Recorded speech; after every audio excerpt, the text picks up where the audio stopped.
Insyaallah ini adalah pertemuan ke-22 membahas kitab Nawazil Zakat karya Dr. Abdullah bin Mansur Al-Ghafiri bersama dengan guru kita Ustadz Dr. Erwandi Tarmizi Hafizahullah Ta'ala.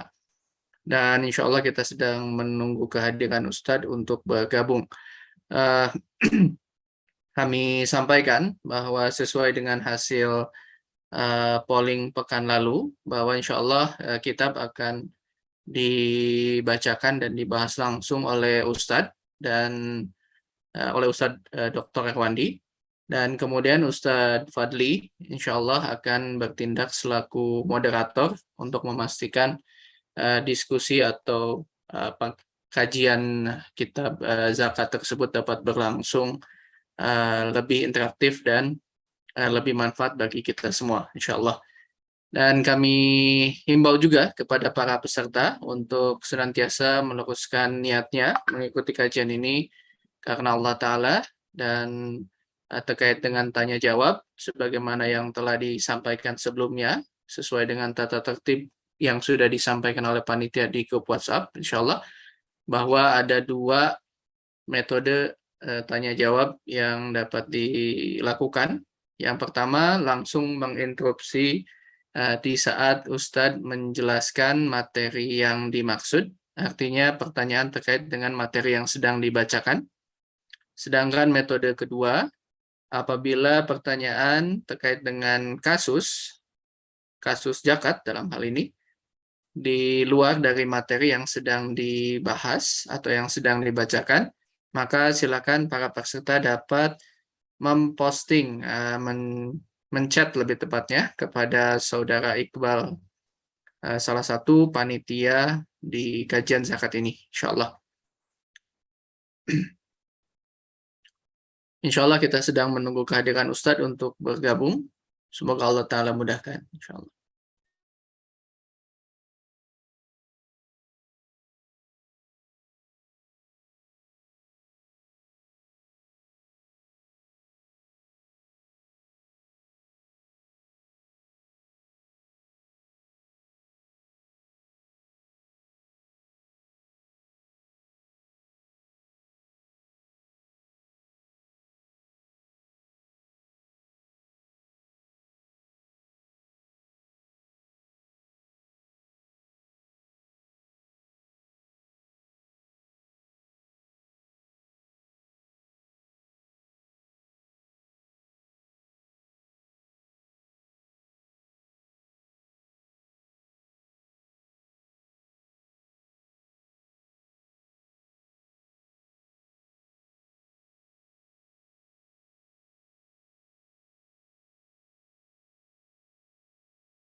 Ya, alhamdulillah. Ustadz sudah bergabung.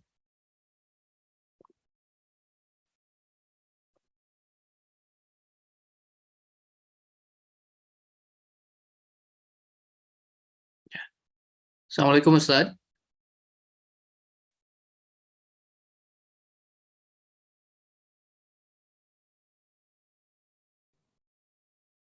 Ya, Afwan masih di mute Ustadz. Assalamualaikum warahmatullahi wabarakatuh.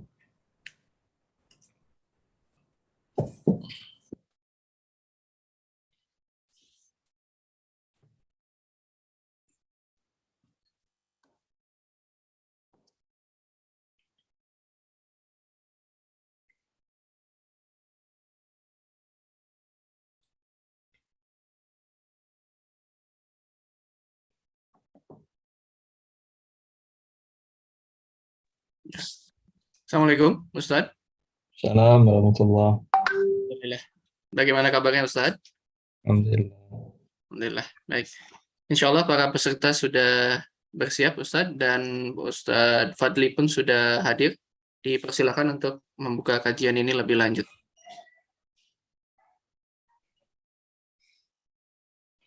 Assalamualaikum warahmatullahi wabarakatuh. Alhamdulillah rabbil alamin wa bihi nasta'in. wa nusallim wa barik ala nabiyyina Muhammadin wa alihi wa sahbihi ajma'in wa ba'du.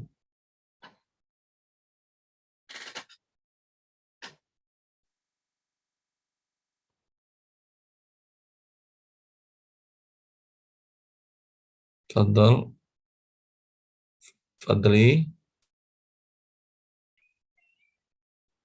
Hadir Ustaz. Baik.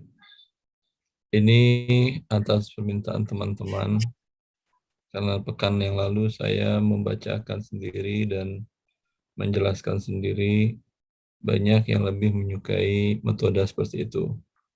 Tapi Fadli tetap statusnya sebagai moderator, ya, membantu nanti mengarahkan pertanyaan teman-teman dan memberikan kesimpulan dan mengarahkan jawaban juga bila dirasa perlu kurang mengena. Paham tugasnya sekarang? Siap Ustaz, kemarin sudah diarahkan juga. Baik.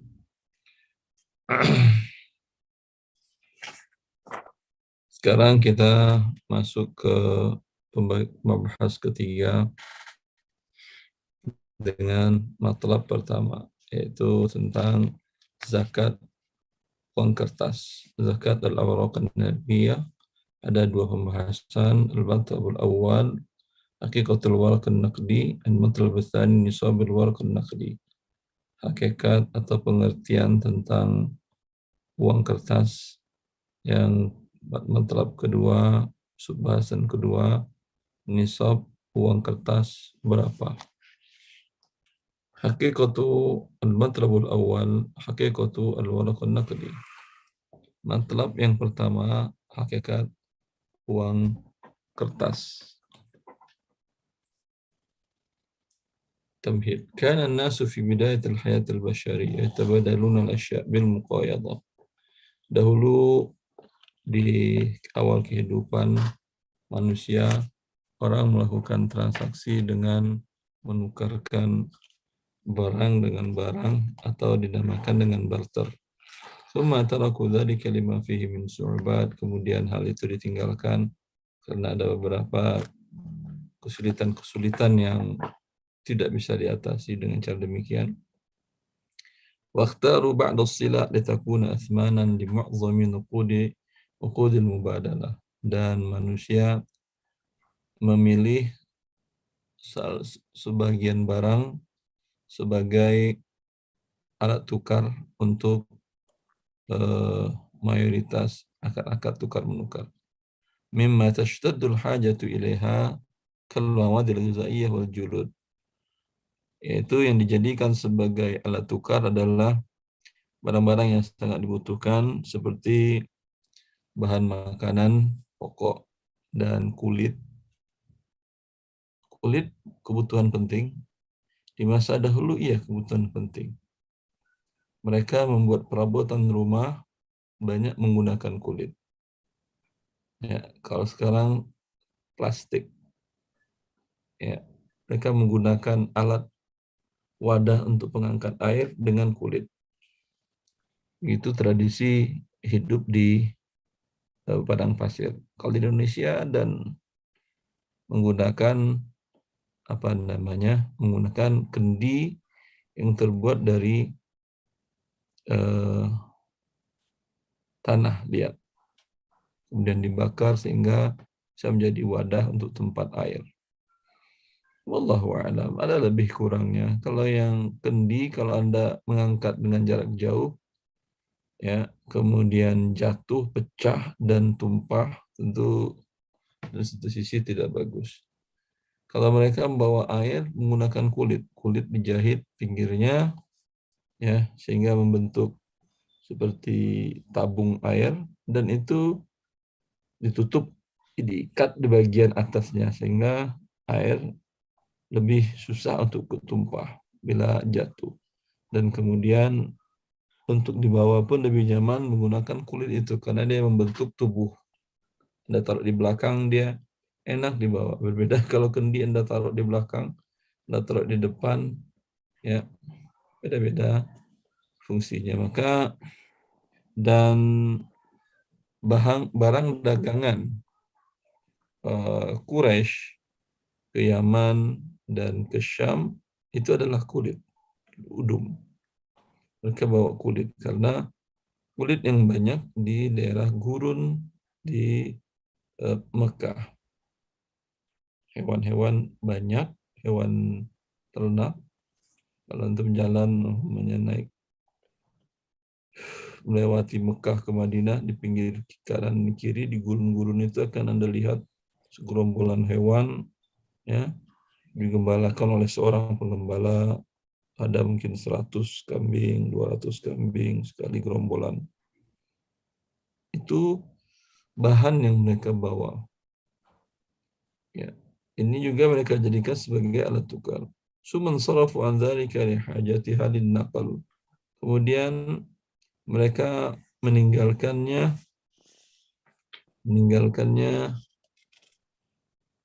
karena ada kebutuhan untuk linakal, untuk berpindah, wal hamal, dan sebagai pengangkat barang. Sebagai pengangkat barang seperti yang saya katakan tadi. Fabahathu amma huwa akhafu min tilka sila'. Maka mereka mencari barang yang lebih ringan daripada kulit dan makanan pokok tadi. Fakana an ta'amalu bin naqdain. Fakana an ta'amalu bin naqdain. Adzab wal fiddah fasarat hiya al-athman. Maka orang-orang bertransaksi dengan dua mata uang, yaitu emas dan perak. Fasarat hiya al-athman, sehingga emas dan perak merupakan alat tukar. Summa subikat fasarat qita'an mutasawiyatan hajman wa waznan. Kemudian dicetak itu uang emas dan perak, dicetak sehingga menjadi berbentuk satuan yang sama volumenya, berat dan beratnya, sama ukurannya dan sama beratnya. Wa khutimat bima yadullu ala salamatiha, dan diberikan tanda segel atau tanda menunjukkan bahwa ini dicetak oleh pihak berwenang. Tsumma innan nasa la siyama tujar, kemudian orang-orang dan para pedagang asbahu yudi'una tilka an-nuqud adh-dhahabiyyah wal fiddiyah inda as-sayarifah was-sagha khafan 'alayha min as-sariqah. Kemudian para pedagang menitipkan uang emas dan perak tersebut kepada para tukang emas dan para tempat penukaran uang emas dan perak, khawatir dicuri.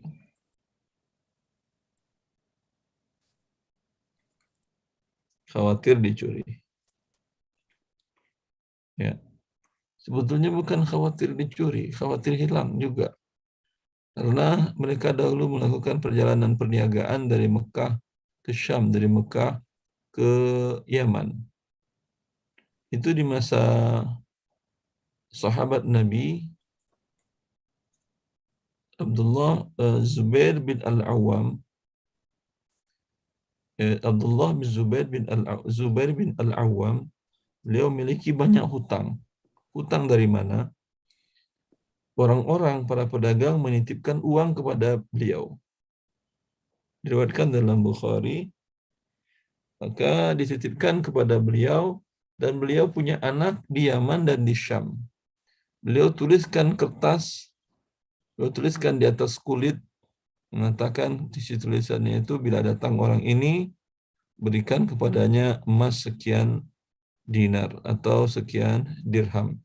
Menunjukkan mereka di Mekah sebelum berangkat ke Syam dan ke Yaman menyerahkan uangnya kepada Zubair bin Al-Awwam agar gampang. Maka yang mereka buat adalah surat itu yang dinamakan dengan sok. Itu awal dari surat berharga. Itu awal juga dari uang.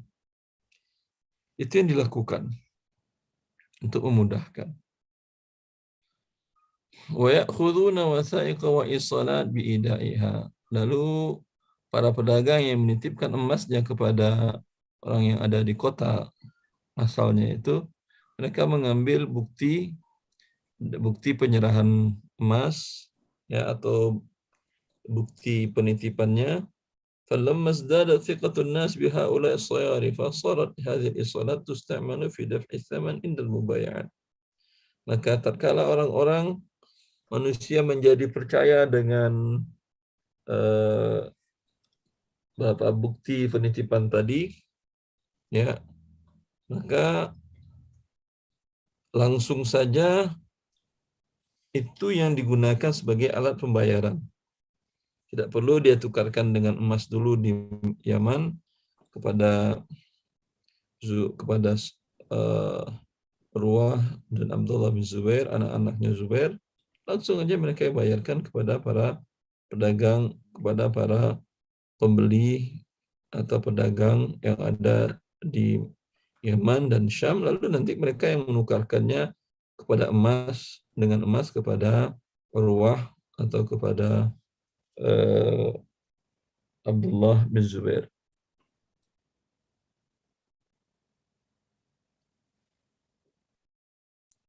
وكانت هذه بداية استعمال الورق النقدي. Dan ini awal penggunaan uang kertas.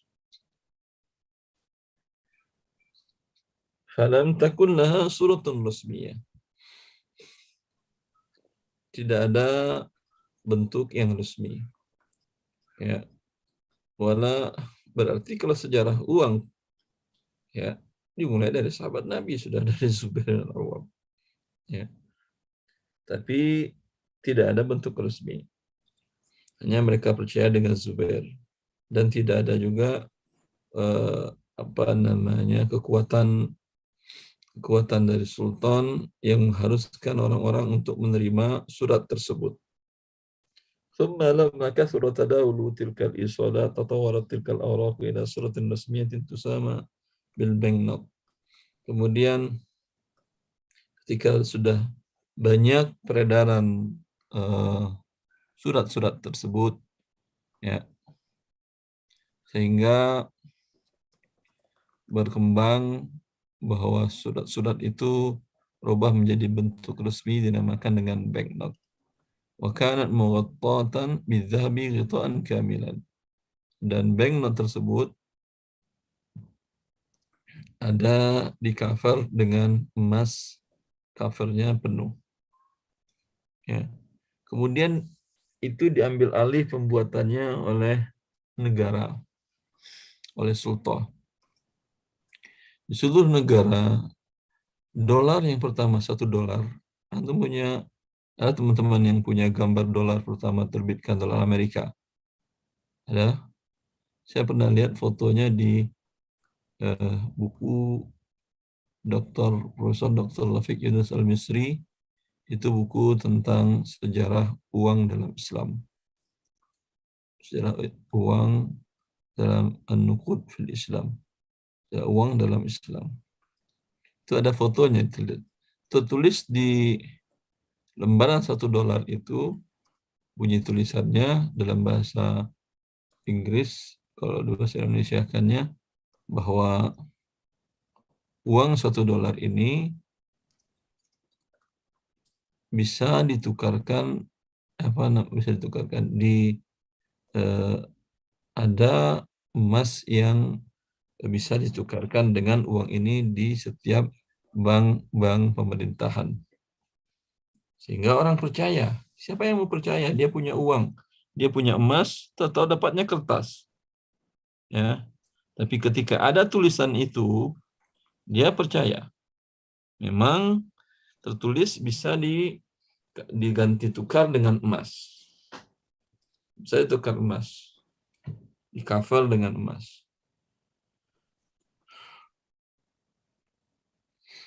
Wa kana al-bank yaltazim, sehingga orang-orang percaya menggunakan banknote tersebut. وكان البنك يلتزم بألا يصدر من الأوراق إلا بقدر ما عنده من ذهب. Dan pihak bank mereka berkomitmen untuk tidak menerbitkan banknote tadi kecuali seukuran apa yang ada emasnya, artinya sebanyak emas. Banyak emas yang ada di bank tadi. Kama ja'alat ad-duwalu thamanan qanuniyan. Kemudian negara pun menjadikan banknote tadi sebagai uang resmi. Wa alzaman nasa biqabuliha, dan memaksa manusia, memaksa rakyatnya untuk menerimanya sebagai uang, sebagai alat tukar yang sah. Pada tahun 1252 Hijriah, bertepatan dengan 1833 Masehi. Indonesia belum ada. ثم لما احتاجت الدول للنقود طبعت كميات كبيرة منها تفوق ما عندها من الذهب. Ya. Uang yang tertulis di sana adalah pertama uang emas, gulden uang Belanda itu dulu emas. Untuk bisa cari sejarahnya, gulden yang berada di Indonesia dulu emas. Dan uang-uang para sultan-sultan Islam di Nusantara itu adalah emas. Sultan Siak, Sultan Ternate, Sultan Tidore,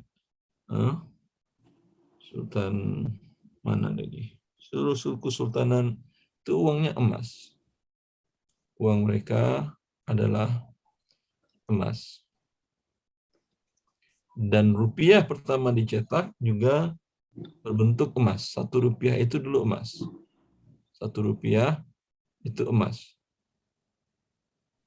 Ya, kalau antum ada foto atau di Google, saya pernah melihat buyut dari ibu saya, itu pernah foto waktu gadis, di lehernya uang rupiah. 1 rupiah emas. Ya. Uang awalnya emas, kemudian berubah menjadi banknote, ya. Kemudian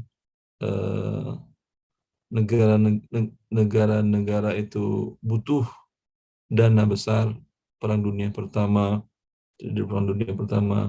sehingga uang yang dibutuhkan lebih besar, ya, melebihi cadangan devisa emas mereka yang ada, ya. Dan karena itu mereka mencetak uang, melepas pencetakan uang dengan cadangan devisa emasnya. Mereka melakukan hal tersebut. Di antaranya Amerika, dikenal dengan perjanjian Bretton Woods, di mana mereka melepas pencetakan uang dengan devisa emas yang ada. Warajat indan nasi lithiqatin bi anna musdirha yastati'u tahwilah ila dhahabin. Dan karena orang sudah percaya, ya, bahwa bank yang menerbitkan, negara yang menerbitkan uang kertas itu mau menukarnya dengan emas, illa anna tilka al-awraq sarat dha'fa miqdar al-dhahab al-mawjud fi al-bilad فشرعت الحكومات بتنفيذ شروط قاسية على من يريد تحويل تلك الأوراق إلى الذهب.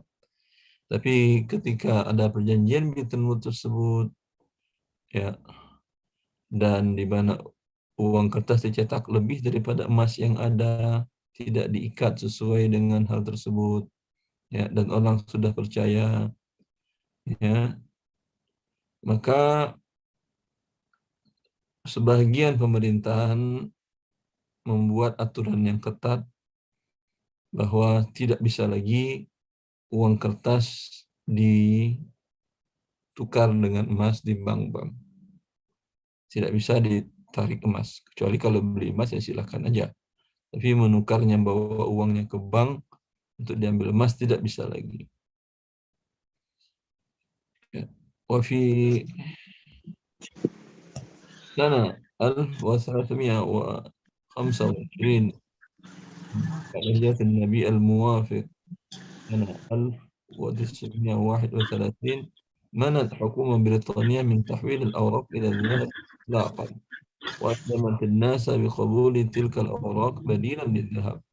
ثم قضيتها حكومة الولايات المتحدة الأمريكية في عام 1355 من الهجرة، الموافق عام 1934، إلا أن الدول كانت ملتزمة بتحويل عملتها إلى الذهب عند التعامل مع دولة أخرى، وهو ما يسمى بقاعدة التعامل بالذهب.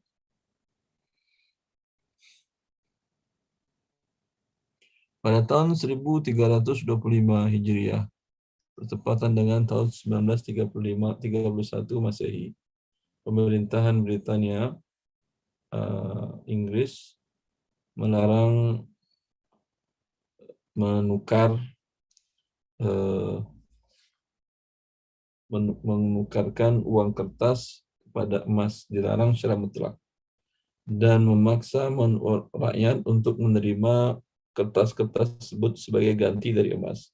Kemudian diikuti oleh pemerintahan Amerika USA pada tahun 1355 Hijriah, bertepatan tahun 1934.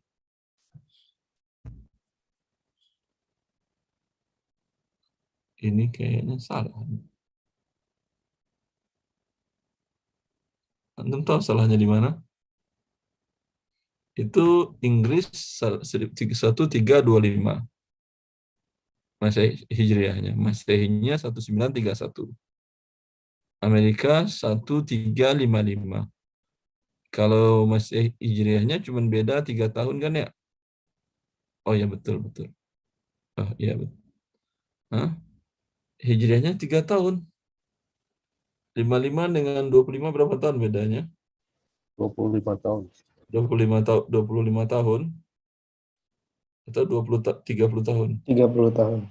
30 tahun. Sedangkan Masehinya cuma beda 3 tahun. Ya. Sepertinya yang benar Masehinya kayaknya. Yang Hijriahnya enggak benar. Harusnya 1325 harusnya. Karena seperti ini biasanya referensinya dari buku-buku barat tentunya. Illa anna dual kanat multazimatan, tapi walaupun demikian, walaupun rakyat masih sudah dipaksa untuk menggunakan uang uang kertas, namun transaksi antar negara itu masih menggunakan emas. Transaksi antar negara masih menggunakan emas. Bahkan bisa ditemukan di beberapa catatan film-film sejarah uang itu dipindahkan emas. Setiap bank sentral masing-masing negara ya memiliki database transaksi emas, itu mereka pindahkan. Umpamanya Amerika beli barang ke Inggris, ya itu emasnya diangkat pakai gerobak ke tempat di banknya. Itu ada ruangan-ruangan, ruangan Inggris dipindahkan ke bank di Inggris, ke bank Inggris. Seperti itu. Berarti barang masuk ke Amerika dan di bank sentralnya emas pindah dari tempat Bank Amerika kepada tempat untuk ruangan Bank Inggris. Seperti itu. وقد ظل العمل بتلك القاعدة إلى سنة 1322. Dan data transaksi dengan menggunakan emas antar negara itu masih berlaku sampai tahun 1392 Hijriah atau bertepatan pada tahun 1971 Masehi. حيث اضطرت الولايات المتحدة الأمريكية لإيقاف ذلك لنقص الذهب فيها. USA menghentikan hal tersebut karena kekurangan emas. Sedangkan devisa emas mereka kurang, mereka membuat aturan yang tidak perlu dipindah-pindahkan, diangkat-angkat lagi emas-emas itu antar negara. وبهذا قضي على آخر شكل من أشكال دعم الأوراق النقدية بالذهب. Itu yang dinamakan dengan perjanjian Bretton Woods. Dengan ini berakhirlah cover cadangan uang kertas diberikan di cover dengan uang emas. وإذا تلك التغيرات المرحلية للنقود الورقية نشأ خلاف بين فقهاء العصر في تكييفها الفقهي وذلك على 5 أقوال. Dari periode perubahan uang menjadi uang kertas, muncul di sana perbedaan pendapat ulama pada waktu itu dalam pandangan fikih uang kertas itu seperti apa. Kalau uang emas dan perak, jelas ada nas dari Nabi Shallallahu Alaihi Wasallam tentang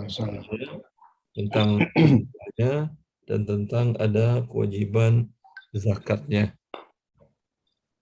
Ya, ketika dia sudah menjadi uang kertas, bagaimana? Para ulama fikih ada beberapa pendapat. Pendapat pertama, innal awraqa an-naqdiyah sanadun bidainin ala musdiriha wa yumathilu hadha ad-dain ar-raqm al-maktub 'alayha. Wa qala bidzalika Ahmad al-Husaini wa Muhammad al-Amin al-Shinqiti.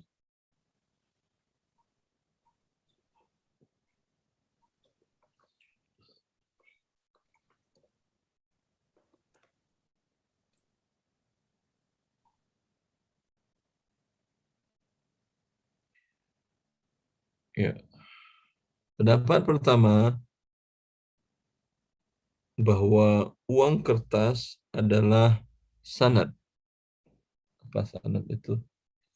Bukti hutang, surat hutang atas yang menerbitkannya. Yang menerbitkannya adalah negara, berarti itu adalah bukti hutangnya. Ya. Anda berhutang ke seseorang. Lalu Anda buatkan surat bahwa Anda berhutang kepada dia sebanyak 100 gram emas. Ya. Itu kan bukti hutang. Siapa yang berhutang? Yang menerbitkan surat itu tadi. Saya, si Fulan Ahmad, yang nulis surat hutang 100 gram, diserahkannya kepada Ali. Artinya hakikatnya Ali menyerahkan uang, meminjamkan uang sebanyak 100 gram kepada Ahmad. Jelas? Sekarang bank menerbitkan umpamanya ini 1 rupiah. Nah, maka berarti dengan itu bank berhutang kepada yang memegang kertas itu. Dia punya hutang 1 rupiah emas kepada si pemegang kertas. Bisa dipahami? Bisa dipahami? Bisa, Ustaz. Dan itu banyak pendapat para ulama di masa tersebut. Dan ini merupakan pendapat ulama Ahmad al-Husaini, dan ini juga pendapat Syekh Ahmad Khatib al-Minkabawi. Beliau salah seorang mufti mazhab Syafi'i yang berdarah Sumatera Barat, Minangkabau, Padang. Ahmad Khatib, beliau menulis buku tentang itu. Yang mengatakan bahwa itu adalah uang kertas surat hutang. Dan ini juga pendapat Syekh Muhammad Al-Amin Asy-Shinqiti. Syekh Muhammad Amin Asy-Shinqiti, ulama besar di kota Madinah, berasal dari Shinqit, dari Shinqit, Mauritania, negara di Afrika Utara. Beliau memiliki tafsir dinamakan dengan Adwa'ul Bayan, di tafsir Al-Qur'an bil Qur'an. Beliau mengatakan itu surat hutang. Dan ini pendapat ini yang masih dipegang oleh sebahagian orang yang sehingga dia mengatakan bahwa uang kartal, uang kertas itu uang riba. Kita harus kembali kepada uang emas dan perak. Ya. Kenapa uang riba? Karena itu adalah bukti hutang. Bukti hutang sudah diperjualkan berarti dia menjual hutang dengan hutang. Ya. Menjual hutang dengan hutang hukumnya haram. Mengandung unsur riba. Yudain bidain. Ya. Itu pendapat Ibrahim Fadilo, kemudian di Indonesia dipopulerkan kembali oleh si Zaim Saidi. Ya, mengajak kembali lagi kepada emas dan perak berdasarkan pendapat yang pertama ini. Pendapat yang kedua, innal awraq an-naqdiyah 'arad min al-urud laha ma lil urud min ahkam. Jadi konsekuensi pendapat pertama berarti ada zakatnya. Tidak ada zakatnya sampai emas diterima. Karena itu hanya surat hutang. Berarti dia berpiutang. Nah, adakah zakat piutang? Tidak ada sampai diterima. Bila itu piutangnya dikhawatirkan tidak lancar. Tapi kalau lancar, ketika itu bisa ditukar dengan emas, berarti ada zakat emasnya. Karena dia berarti memiliki piutang emas yang lancar. Pendapat yang kedua mengatakan, Innal awraq an-naqdiyah 'ardun min al-urud. Laha ma lil 'urudi min ahkam. Bahwa uang kertas itu bagian dari ard, barang minal urud. Barang sama dengan barang lain, sama dengan kayu, sama dengan baju, dia barang. Maka hukumnya sama dengan hukum barang. Tukar-menukar barang boleh? Ya boleh, tidak ada masalah. Ada kewajiban zakat kalau untuk diperdagangkan, ada zakat barang dagangan. Tapi kalau untuk dipakai saja, tidak ada. Ya. Walaysa laha sifatus samaniyah. Dan uang kertas itu tidak memiliki samaniyah sebagai alat tukar yang resmi secara syariat. Wa innama hiya bimanzilati sila'i wal urub. Wa huwa qala li Syekh Abdul Rahman bin Sa'di wa Syekh Hasan Ayyub. Ya. Uang kertas itu posisinya sama dengan barang, ya, dan barang dagangan. Dan ini adalah pendapat Syekh Abdul Rahman bin Nasir Sa'di dan Syekh Hasan Ayyub. Berarti ada ribanya? Tidak. Berarti ada zakatnya? Juga tidak, kecuali dia uang itu perdagangannya dia. Baik. Pendapat yang ketiga, innal awraq an-naqdiyah kal fulus fi turu'i tsamaniyati 'alaiha. Wa qala bihi Asy-Syaikh Ahmad Al-Khatib, Asy-Syaikh Ahmad Az-Zarqa, wa Syekh Abdullah Al-Bassam, wa Dr. Mahmud Al-Khalidi, wal Qadhi Muhammad Taqi Al-Uthmani, wa ghairuhum.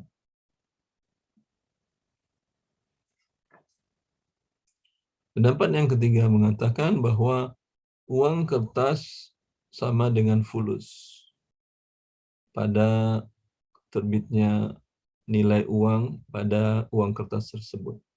Apa itu fulus? Fulus muncul pada masa sahabat Nabi SAW dan pada masa tabi'in.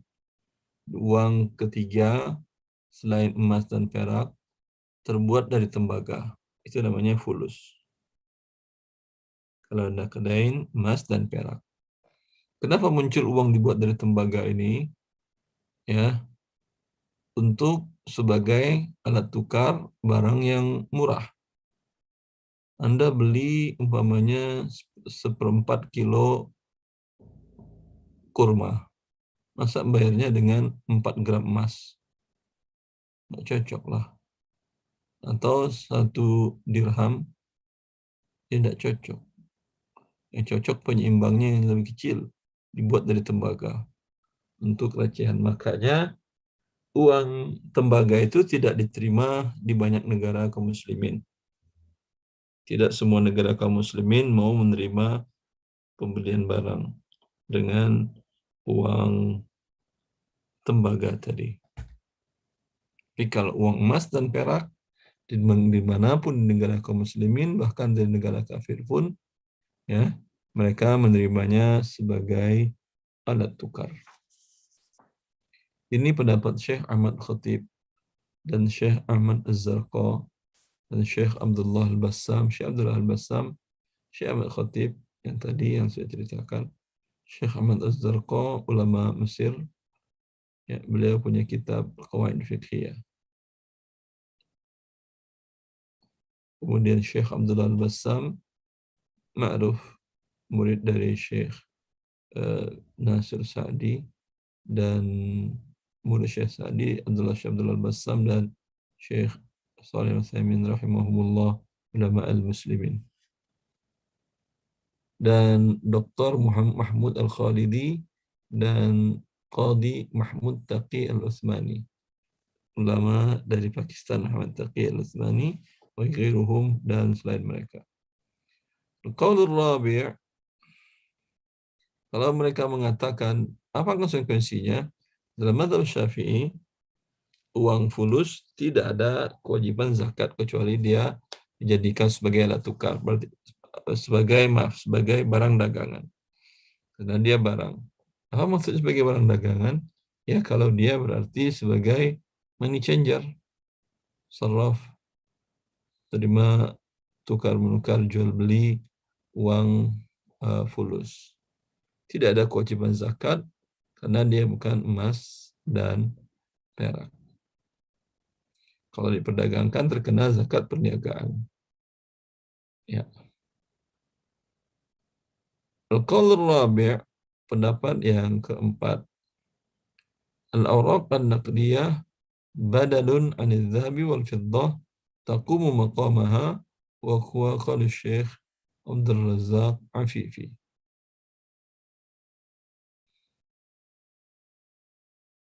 Pendapat yang keempat, uang kertas ganti dari emas dan perak. Dia mengambil posisi emas dan perak. Dan ini pendapat Syekh Abdul Razzaq Afifi. Maka berlaku pada uang kertas tadi seluruh hukum emas dan perak. Ya, tidak boleh ditukar sejenis, melainkan harus sama nominal dan harus ya dan biyadin. Ada zakatnya, walaupun dia bukan diperdagangkan. Ya. Dan ini pendapat Syekh Abdul Razzaq Afifi, ulama Mesir yang sudah pindah ke Saudi Arabia dan menjadi wafat dan menjadi warga negara Saudi Arabia dan menjadi ulama Saudi Arabia. Dan menjadi sampai wafatnya beliau sebagai ulama besar, masuk dalam badan ulama besar Saudi Arabia. Qaulul khamis, pendapat yang kelima. Annal awraq an-naqdiyah naqdun mustaqillun qa'imun bidhatihi. Yajri alaihi ma yajri ala al-dhahabi wal fiddati min ahkamin naqdiyah. Wa yu'tabar kullu naw'in jinsan mustaqillan. Wa huwa qawlu aktsaril ulama wa bihi aftat hay'atu kibaril ulama fi as-Saudiyah wal majma' al-fiqhi bi Makkah wa majma' al-fiqhi al-islami al-munbathiqi min munazzamatil mu'tamar al-islami. Pendapat yang kelima, uang kertas adalah uang yang berdiri sendiri. Dia uang, tapi berdiri sendiri. Berlaku pada uang kertas tersebut apa yang berlaku pada uang emas dan perak dari hukum-hukum naqdiyah. Berarti ada zakatnya, kemudian riba dipertukarkan yang sejenis, ya, bila tidak tunai dan tidak sama. Dan setiap satuannya, macamnya, umpamanya rupiah, Indonesia, atau rupiah Hindia, atau real Arab Saudi, atau dinar Irak, atau dinar Kuwait, ya, atau dolar. Masing-masing dia adalah jenis yang satu jenis. Ya. Wa huwa qawlu aktsaril ulama. Ini adalah pendapat mayoritas para ulama kontemporer. Wa bihi aftat al-Hay'atu Kibarul Ulama Saudiyah. Yang ini fatwa Dewan Ulama Besar Kerajaan Saudi Arabia dan fatwa Majma' al-Fiqhi di Makkah, lembaga fikih Islam internasional di bawah Rabithah Alam Islami, Liga Dunia Islam yang berpusat di Mekah, dan fatwa Majma' al-Fiqh al-Islami. Ini bedanya apa? Yang pertama, fikihnya ada ya nisbah. Kalau yang kedua, fikihnya tidak ada ya nisbah. Ya. Yang pertama di bawah Liga Dunia Islam atau Rabithah Alam Islami. Yang kedua di bawah Munazzamah Organisasi Muktamar Islam atau dikenal dengan Organisasi Konferensi Islam atau OKI. Ya. Kita masuk kepada dalil setiap setiap pendapat. Adillatu qaulil awal. Dalil pendapat pertama. Al-musajjalu, pendapat pertama mengatakan apa? Surat hutang kan ya? Jangan lupa antum. Pendapat pertama apa? Surat hutang, Ustaz. Surat Bukti hutang. hutang. Pendapat kedua, Barang. Salah satu jenis barang, sebagaimana barang barang. sebagai barang. Pendapat ketiga, Uang kertas Fulus. dengan fulus. namakan dengan fulus uang tembaga. Pendapat keempat, Pengganti emas dan perak. ganti emas dan perak. Dia mengambil posisi emas dan perak. Pendapat kelima, Uang independen, Ustaz, yang berdiri sendiri. uang yang berdiri sendiri, ya, berlaku padanya hukum emas dan perak, hukum emas dan perak. Dalil yang mengatakan bahwa itu surat hutang apa? Al-musajjalu al-awraq an-naqdiyah bi taslimi qimatiha li hamiliha wa iltizamul hukumat bidzalika dalun ala annaha wathaiqu bid-duyun allati fi dhimmati musdiriha. Yang tertulis pada lembaran uang kertas dengan dia menyerahkan nilainya kepada penulisnya, kepada pembawa uang kertas. Yang tertulis di sana apa? Emas tertulis. Memang ada bacaannya. Dan uang real Arab Saudi tertulis pertamanya di sana bahwa uang ini dapat digantikan dengan emas ditukar. Coba, ada yang untuk fotonya? Ada yang nemukan fotonya, ikhwan, di Google Image? $1 pertama diterbitkan oleh Amerika.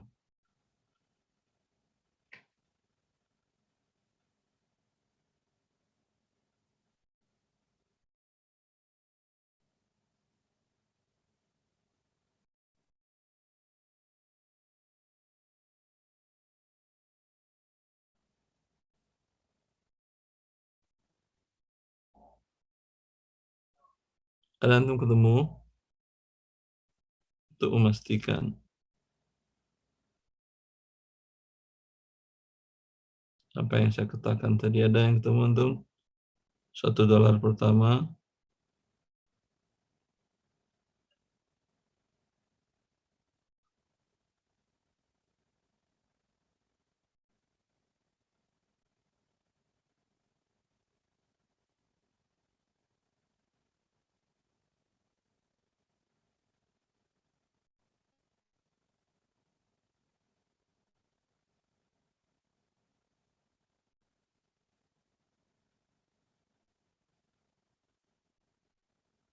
Ada ikhwan? Tidak ada? Ya. Yang tertulis, nanti insya Allah kalau saya ketemu saya sampaikan. Yang tertulis di lembaran uang kertas itu seperti itu, bahwa si pembawa uang ini berhak menerima 1 $1 emas, ya, dan pihak negara berkomitmen untuk menyerahkan emas. Berarti ini menunjukkan dia adalah surat hutang yang uangnya ada pada penerbitnya. Uang emasnya ada pada penerbitnya. Itu dalil yang pertama. Yang kedua, wujub taghtiyatuha bidzhab wal fiddah mimma yadullu ala annahuma al-maqsudani wa innamal awraq sanadun bihima. Kewajiban di covernya uang kertas itu dengan emas dan perak menunjukkan bahwa emas dan perak itulah maksud pertama uangnya. Adapun kertas ini ya ini sebagai bukti saja. Paham? Sebagai surat bukti Anda punya piutang di bank di negara yang menerbitkan surat itu. Paham? Nukish. Diberikan tanggapan dalil ini. أن التعهد المذكور كان حقيقيا في أحد مراحل إصدار الورق النقدي التي تقدمت الإشارة إليها. أما في هذه الأزمنة فلا يلتزم المصدر لهذه الأوراق بهذا التعهد، وإنما يقصد من استبقائه بعد إلغائه تأكيد المسؤولية على جهات الإصدار للحد من الإفراط دون إحلال أسباب الثقة. وأما وجوب تغطيتها بالذهب والفضة فإنه لا يسلم لمخالفته للواقع، وذلك أن الغطاء ليس لكل أوراق نقدية وإنما لجزء محدود منها، مع كونه لا يلزم أن يكون ذهبا أو فضة بل قد يكون عقارا، ويبقى كثير من تلك الأوراق بلا تغطية. ولذا فإن هذا القول إنما يتوجه الأخذ به في إحدى مراحل تطور الورق النقدي، أما الآن فلا وجه له. Ya. Diberikan tanggapan bahwasanya bukti pernyataan bahwa negara berkomitmen menyerahkan sebanyak uang emas seperti itu memang betul nyata adanya pada awal periode penerbitan uang kertas tadi. Ya, sebagaimana kita jelaskan tadi. Adapun sekarang bank yang menerbitkan tidak berkomitmen lagi menukarnya dengan emas, tidak ada lagi itu. Anda bisa lihat uang sekarang mana ada tulisan bahwa bisa ditukar ke Bank Indonesia ya dengan emas, mana ada. Ya. Dan maksud tujuannya adalah agar di tahap awal, tahap disrupsi tersebut terjadinya peralihan tadi, agar orang-orang timbul kepercayaannya kepada negara bahwa ini ada uang emasnya.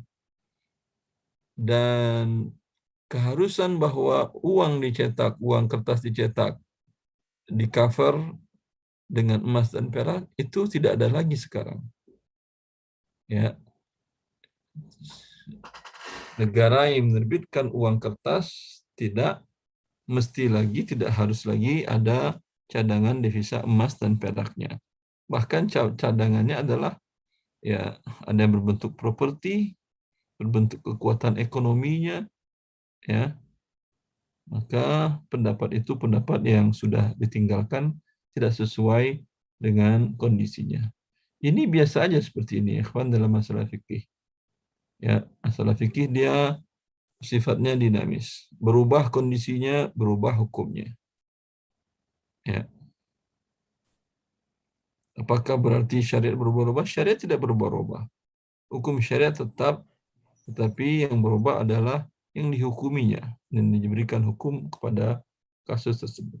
Dalil pendapat kedua, berarti pendapat tadi lemah sudah. Berarti pendapat Berimpadilo, Zaim Saidi secara ilmiah lemah. Ente itu bicara pada tahun 1930-an. Pertama uang kertas dicetak oleh negara-negara, ia dalam bentuk surat utang, ada pengakuan komitmen dari negara yang menerbitkan surat itu. Sekarang sudah tidak ada lagi, Mas. Bacalah Mau dolar Anda baca, mau rupiah, mau euro, mau real, tidak ada. Dalil pendapat yang kedua, innal waraqan naqdi malun mutaqawwamun marghubun fi. Pendapat yang kedua apa? Sebagai barang kan ya. Coba bareng. Ustadz Afwan, ini tersisa 5 menit. Apakah kita lanjut dulu atau pertanyaan terlebih dahulu, Ustadz? Ada pertanyaan kah? Kalau ada silahkan aja. Kan biasa seperti biasa. Kalau pertanyaan seputar yang kita bahas boleh disela. Tapi di luar itu bila ada sesi tanya jawab. Sekarang belum kita buka sesi tanya jawab karena ini belum selesai. Baik, Ustadz. Nah, ada Kita lanjut. pertanyaan jelas silahkan ada. Tidak ada sih, Ustadz, sepertinya. Belum ada lagi yang masuk. Taib. Tidak ada yang resen. Ya, taib. Dalil pendapat yang kedua mengatakan itu sama dengan barang yang lain, berarti tidak ada kewajiban zakat kecuali bila dilakukan sebagai barang dagangan. Innal waraqan naqdi malun mutaqawwan marghubun fi yuba'u wa yushtara wa laysa dhahaban wala fiddatan wala makilan wala mawzunan fata'ayyana an yakuna urudan. Bahwa uang kertas dia harta, punya nilai, dan orang percaya dan orang menginginkan hal uang kertas tersebut. Bisa dijual, bisa dibeli. Artinya kalau Anda jual, berarti Anda punya uang kertas, Anda beli sepeda. Itu Anda menjual uang kertas Anda. Kalau Anda beli, Anda ada beras, Anda jual ke orang, Anda terima uang kertas. Berarti Anda beli uang kertasnya dengan beras Anda. Gitu ya. Walaysa dhahaban wala fiddah. Dia bukan emas, bukan perak. Wala makilan wala mawzunan. Juga bukan satuannya yang ditakar dengan sok, ya, dengan alat penakaran, dan juga bukan satuannya dengan ditimbang seperti emas dan perak. Emas dan perak dengan ditimbang. Itu illat ribawiyahnya. Ketika tidak terpenuhi dia sebagai illat ribawiyah, fata'ayyana an yakuna 'urudan. Maka pastilah dia adalah barang, sama dengan barang yang lain. Ya. Wa nukish. Pendapat ini diberikan tanggapan. Bi anna al-awraq an-naqdiyah laysat laha qimatun zatiyah. Kalau Anda katakan uang itu adalah barang, berarti dia memiliki nilai intrinsik. Ya. Sedangkan real kenyataannya, uang kertas itu tidak ada nilai intrinsiknya. Nilainya sebagai barang tidak ada. Kalau Anda beli kertas tertulis umpamanya 100.000. Betulkah nilainya 100.000 itu? Enggak. Paling kertas pembuatannya nggak sampai 10.000 rupiah. Ya. Uang yang 100 dolar. Betulkah nilainya 100 dolar? Tidak. Berbeda kalau umpamanya emas, memang emas nilainya emas, perak nilainya perak. Ya. Wa innama qimatuha istilahiyah qa'imah. Adapun nilai dari uang kertas itu adalah nilai kesepakatan yang disepakati oleh yang dia berdiri, nilai itu muncul karena pengakuan negara yang menerbitkannya. Kami mengakui ini 100.000 rupiah. Kami mengakui ini 50.000 rupiah. Kami mengakui ini 1.000 real. Real ada 1.000 ya. Yang tertingginya 1.000. Ya. Wa illa falau ulghiya hadzal i'tibar wa abtala at-ta'amul biha la asbahat qassasat waraqiyya la qimata laha. Kalau tidak ada pengakuan negara, ya, andai dibatalkan pengakuan negara, batal melakukan transaksi dengan uang itu. Tidak ada orang mau.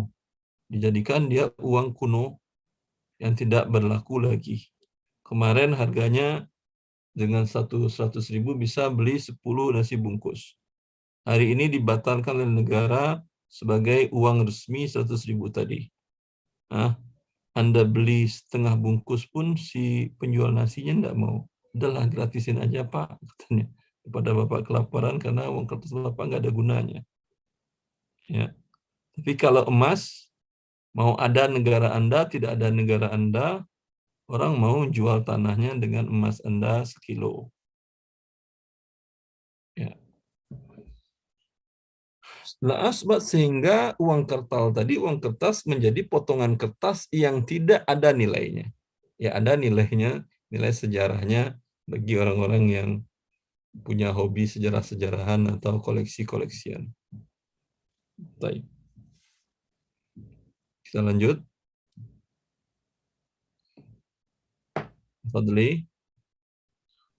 Ustaz, waktunya sudah habis Ustaz. Sudah habis. Nah, Ingatkan ya, kita sampai di dalil kedua.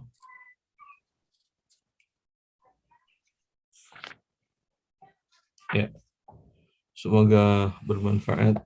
Memang pertemuan kali ini ya kita hanya membahas materi saja karena dia panjang materinya. Untuk mempercepatnya, antum bisa baca di buku Harta Haram saya di tentang bab riba bai'. Saya jelaskan tentang 5 pendapat ini. Di situ 5 kan ya di buku Harta Haram. Kalau nggak salah saya 5 juga. Dan ada saya katakan 5 pendapat para ulama tentang uang kartal di halaman berapa tentang bab riba bai'. Bab riba bai' berarti bab terakhir. Ya. Halaman berapa? Ada antum ada yang punya buku Harta Haram kan? Kalau enggak difasilitasi teman-teman akhi. Bisa saya berikan, mintakan ke penerbit dengan harga distributor. Ya, tapi berapa ya? Sekitar 90-an lebih. Dulu harga distributor 50.000. Sekarang harga cetaknya naik. Harga buku naik. Harga kertas. Sebentar. Kaidah riba bai', dalil riba bai'.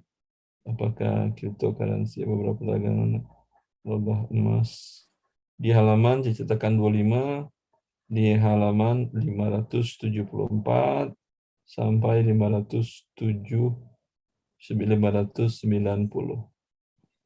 ya, juga di cetakan ke-24 sudah saya masukkan tentang cryptocurrency ya. Semoga bermanfaat. Wallahu a'lam bishawab. Sallallahu ala nabiyina Muhammad wa alihi wa sahbihi wasallam. Assalamualaikum warahmatullahi wabarakatuh. Ana izin Fadli. Waalaikumsalam warahmatullahi wabarakatuh. Barakallahu fiikum Ustaz. Jazakallah khairan Ustaz. Allah yusallimukum.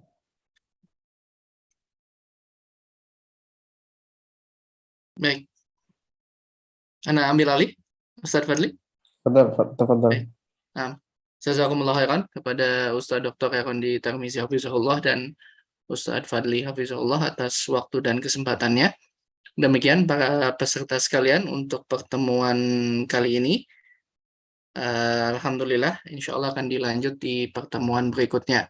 Untuk informasi yang terkait dengan kegiatan ini, silakan para peserta sekalian menyimak informasi yang akan diposting oleh panitia di grup WhatsApp. Dan mari kita tutup kajian kali ini dengan membaca doa kafaratul majlis. Subhanakallahumma bihamdika asyhadu an la ilaha illa anta astaghfiruka wa atubu ilaik. Wassalamualaikum warahmatullahi wabarakatuh.